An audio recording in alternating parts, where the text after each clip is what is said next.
കോളിളക്കം സൃഷ്ടിച്ച സൗമ്യ കൊലക്കേസ് പ്രതി ഗോവിന്ദച്ചാമി ജയിൽ ചാടി എന്നതാണ് ഇന്നത്തെ നടുക്കുന്ന വാർത്ത. കണ്ണൂർ സെൻട്രൽ ജയിലിൽ നിന്നാണ് ഇയാൾ ചാടിയത്. ജയിൽ അധികൃതർ ഇന്ന് രാവിലെ സെൽ പരിശോധിച്ചപ്പോഴാണ് ഇയാളെ കാണാനില്ലെന്ന് മനസ്സിലായത്. 2011 ഫെബ്രുവരി 1 എറണാകുളത്ത് നിന്നും ഷൊർണൂരിലേക്ക് പോയ ട്രെയിനിലെ വനിതാ കമ്പാർട്ട്മെന്റിൽ വെച്ചായിരുന്നു സൗമ്യ ആക്രമിക്കപ്പെട്ടത്.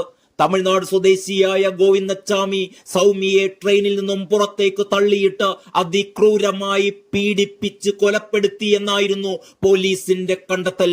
ആക്രമണത്തിൽ ഗുരുതരമായി പരിക്കേറ്റ സൗമ്യ ഫെബ്രുവരി 6 തൃശൂർ മെഡിക്കൽ കോളേജിൽ വെച്ച് മരിക്കുകയായിരുന്നു.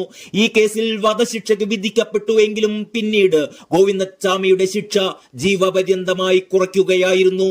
ഇയാൾക്ക് ഒരു കൈ മാത്രമേയുള്ളൂ. ഇയാൾക്കായി പോലീസ് വ്യാപകമായ തിരച്ചിൽ തുടങ്ങിയിട്ടുണ്ടെന്നാണ് അറിയുന്നത്. അതേസമയം ഇയാൾ അതീവ സുരക്ഷയുള്ള കണ്ണൂർ സെൻട്രൽ ജയിലിൽ നിന്ന് എങ്ങനെ രക്ഷപ്പെട്ടു എന്ന് വ്യക്തമല്ല എങ്കിലും പുറത്തുനിന്ന് ഉന്നതരടക്കമുള്ളവരുടെ സ്വാധീനം ലഭിച്ചിട്ടുണ്ട് എന്നത് ഉറപ്പാണ്.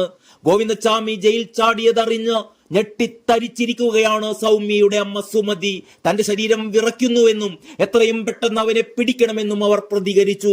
പുറത്തുനിന്ന് സഹായം ലഭിക്കാതെ ജയിൽ ചാടാൻ കഴിയില്ല എന്നും ജയിൽ ഉദ്യോഗസ്ഥരുടെ ഭാഗത്ത് വീഴ്ചയുണ്ടായി എന്നും സുമതി കുറ്റപ്പെടുത്തുന്നു. അമ്മയുടെ പ്രതികരണം ഇങ്ങനെയായിരുന്നു: ഞാനിതാ ഇപ്പോഴാണ് ആ വിവരമറിഞ്ഞത്. വീട്ടിൽ TV ഇല്ല. ഇത്രയും വലിയ ജയിലിൽ നിന്ന് ഇവൻ എങ്ങനെ ചാടിപ്പോയി? അതിന് സഹായം ലഭിച്ചിരിക്കുമല്ലോ. എത്രയും പെട്ടെന്ന് അവനെ പിടിക്കണം. ജയിലധികൃതർ വിവരമറിയാൻ വൈകിയത് അതീവ കുറ്റകരമാണ്. ഒരു പെൺകുട്ടിയെ പിച്ച് ചിന്തിയവനാണവൻ. ശരീരം വിറച്ചിട്ട് എനിക്കൊന്നിനും വയ്യ. എത്രയും പെട്ടെന്ന് തന്നെ അവനെ പിടിക്കട്ടെ. നമ്മുടെ പോലീസ് അവനെ പിടിക്കുമെന്ന് തന്നെയാണ് എന്റെ പ്രതീക്ഷ.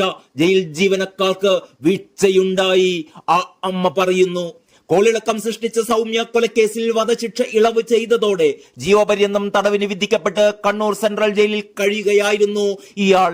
ഇന്ന് പുലർച്ചെ സെല്ലിലെ അഴികൾ മുറിച്ചെടുത്ത് പിന്നീട് അലക്കാൻ വെച്ച തുണികൾ കൂട്ടിക്കെട്ടിയുണ്ടാക്കിയ കയർ ഉപയോഗിച്ച് മതിലിന് മുകളിലൂടെ ചാടിയാണ് ഇയാൾ പുറത്തു കടന്നത് എന്നാണ് പറയുന്നത്.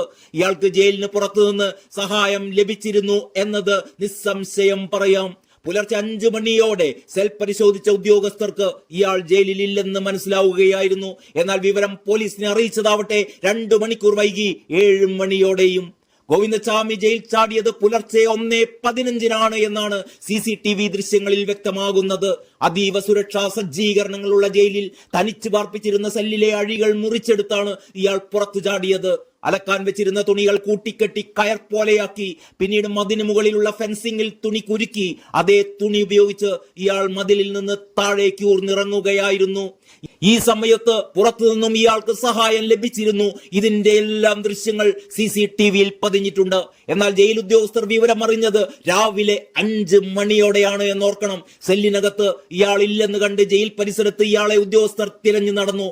അപ്പോഴേക്കും കൊടും കുറ്റവാളി ജയിലിന് പുറത്ത് കടന്ന് മണിക്കൂറുകൾ പിന്നിട്ടിരുന്നു എന്നാണ് ഇപ്പോൾ വ്യക്തമാകുന്നത്. ശേഷം 7 മണിയോടെ മാത്രമാണ് പ്രതി ജയിൽ ചാടി എന്ന വിവരം ജയിൽ അധികൃതർ പോലീസിനെ അറിയിക്കുന്നത്. ഏറ്റവും കുറ്റകരമായ അനാസ്ഥ. ഇതോടെയാണ് ജയിലിന് പുറത്തേക്ക് അന്വേഷണം വ്യാപിപ്പിച്ചത്.